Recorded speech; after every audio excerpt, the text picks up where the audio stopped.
Bonjour, dans cette vidéo, on va voir c'est quoi un webhook.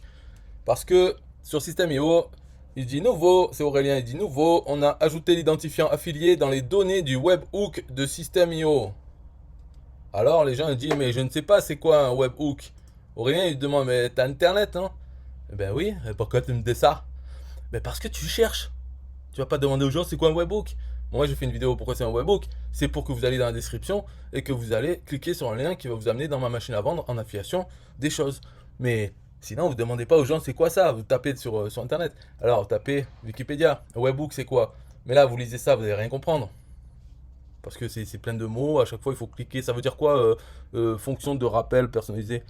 On s'en sort pas. C'est comme un dictionnaire, c'est incompréhensible. Donc webhook. Euh, ça sert à quoi Ça sert à quoi Ça, c'est vrai. Bah, c'est juste, imaginons, on a un programme, on fait un programme hein, qui peut être commandé de l'extérieur. Donc le programme, il est là, il fait rien. Et si de l'extérieur, on vient, on l'appelle en lui donnant des informations, eh bien, il va prendre ces informations et il va en faire quelque chose.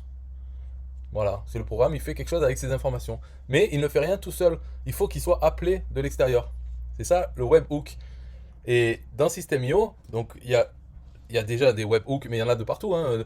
Dans Zapier, on peut envoyer des informations d'une application et Zapier va les envoyer en appelant un webhook qu'on veut, que nous, on peut vouloir. Ou même, on peut faire avec Zapier, on peut créer soi-même son webhook. On peut dire à Zapier qu'il attend qu'on le contacte, donc on aura une adresse internet. Et si cette adresse est appelée par une autre application, eh bien Zapier va faire quelque chose avec ces informations et il va faire quelque chose avec quoi, hein. Donc ça peut être n'importe quoi. Mais en tout cas, voilà. Donc Zapier permet de le faire, mais on peut le faire en PHP sur une page. On fait une simple page PHP qui aura une adresse sur internet et ça sera notre webhook. Et cette adresse, on la met dans System.io, on lui dit à chaque fois qu'il y a une vente de mon produit sur System.io, je veux que System.io contacte ce webhook et on donne l'adresse du programme qu'on a fait. Et donc, dès qu'il y aura une vente sur System.io enverra les informations de cette vente à ce webhook. Donc, ce qu'il dit là, Aurélien, c'est qu'ils ont ajouté l'identifiant affilié dans les données du webhook. Quand il y a une vente, on saura quel est l'identifiant de l'affilié à l'origine de cette vente. Parce que ça n'y était pas avant. Voilà. Donc pour la définition du webhook, j'ai fini là, c'est simple, hein. C'est un programme qui attend qu'on le contacte et on peut faire quelque chose avec. Voilà. Et on peut en faire un avec Zapier. Donc il suffit d'aller dans Zapier, taper webhook et l'aide de Zapier pour comprendre un peu qu'est-ce qu'on peut faire avec ça.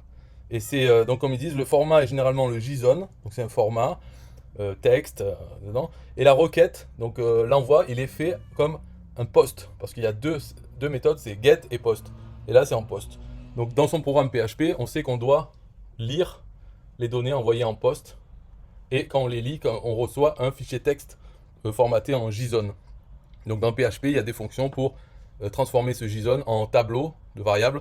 Peut-être on préfère travailler avec ça. Voilà, on fait quelque chose avec les informations. Par exemple, les mettre dans sa base de données. Souvent, c'est ça, hein. Euh, on a une vente, hop, on a toutes les informations, on les met dans sa base de données. Et ensuite, on a d'autres programmes ou un site qui utilise notre base de données pour afficher des informations sur les ventes qu'on a fait.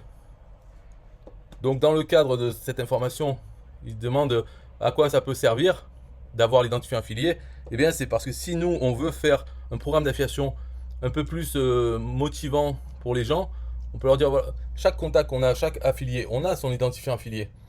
Donc on peut faire des concours entre eux. On leur dit par exemple si vous vendez, bon à chaque fois que vous vendez un produit, vous touchez 50% de commission, mais si vous vendez 10 produits, je vous paye un bonus de 100 dollars ou 100 euros. Mais comment savoir qu'il a vendu 10? Il faut que ce soit automatisé tout ça. Donc si on fait ça, un webhook, à chaque fois qu'il y a une vente, et on a l'identifiant de l'affilié, on peut avoir dans sa base de données une liste de nos affiliés et combien de ventes ils ont fait à chaque fois. Et après, on peut faire même les paiements automatiques. On peut leur donner des badges ou faire un classement de nos meilleurs affiliés. Donc tout ça, on peut le faire si on a les informations à chaque vente. Quel est l'affilié à l'origine de la vente? On ne veut pas devoir le faire à la main en utilisant dans l'interface System.io, classant les affiliés et puis savoir, on peut pas. Là, on aura toutes les informations. Chaque vente, il y aura l'information quel affilié l'a fait, quel est le montant de la vente et donc de sa commission. On peut créer un espace membre pour nos affiliés où là, on leur donne les données. Quels produits ils ont vendus, à quelle date, combien ils ont gagné et les bonus qu'on leur donne ou des badges comme faire un jeu quoi. Quand il a dépassé 100 ventes, eh ben, ça devient un top affilié de nous. Voilà à quoi ça peut servir le webhook.